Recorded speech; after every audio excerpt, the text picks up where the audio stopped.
Let's talk about the highs and lows, I think, because you are effectively the outgoing MD and there have been good moments, but recently some really challenging moments. Talk us through them. Well, I think the most challenging moment has been a continuation of the government's failure to field. And we talk about the dumping of products into this country and that continuation and that battle that goes on. That's been the lows as we look at it. When I look at the highs, you know, through the years, I mean, this is a company that's generated nice profits. During my tenure, we've generated more than 3 billion shillings in profits. And then the development of the people. When you can promote from within great talent, you look at that and say there is a way for the future. All right, now in the past few years, obviously, we know that the Asian battery imports have dampened profitability of Eveready, however we may see it. You've also had to manage other issues such as rising costs of inputs, such as zinc, for instance, rising as much as 43% in terms of your costing. What's the strategy going forward for competing against these imports from Asia and also the rising cost of inputs? Well, it's not one thing you do in 1 year. It's what you do over many years.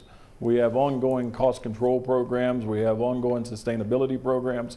And so in the case of energy makes up a very small percentage of our costs. So that is not a huge impact on our business. When we look at raw materials, we look at the sourcing issues, we look at the inventories that we hold so that we can negate some of these price increases that have come in the commodity markets.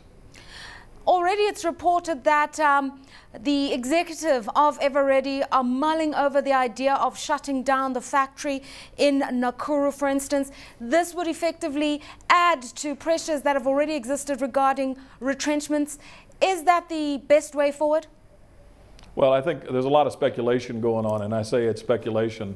You know, you get one news report and it's been spread across many channels. So the speculation is there. But I think we would not have invested recently $250,000 in automating our packaging operations if that was the only solution for our company. We think moving into other product lines, which we've been doing right along with our Energizer brands, with our Schick brands, and shortly we should be bringing in the Playtex brands. And we're also looking at moving outside the historical lines that Eveready has done business in. All right, let's talk about the way forward.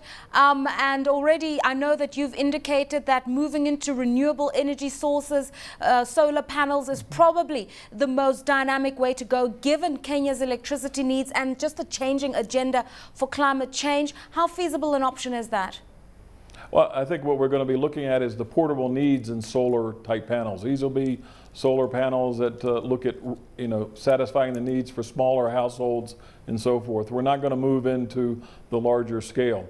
And we think this is an important step for Africa when we look at what the market is and who the market is in terms of their available cash and so forth. So we're going to be introducing a line of solar flashlights and other portable lanterns later this year, and we have some other products that are coming along.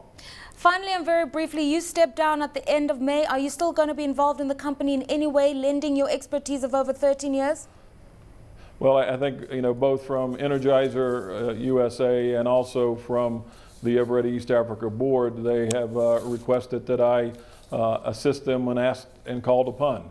And I've agreed to those requests, and we'll be looking for it. And I know I'll be following very closely some of the decisions that they're going to be considering.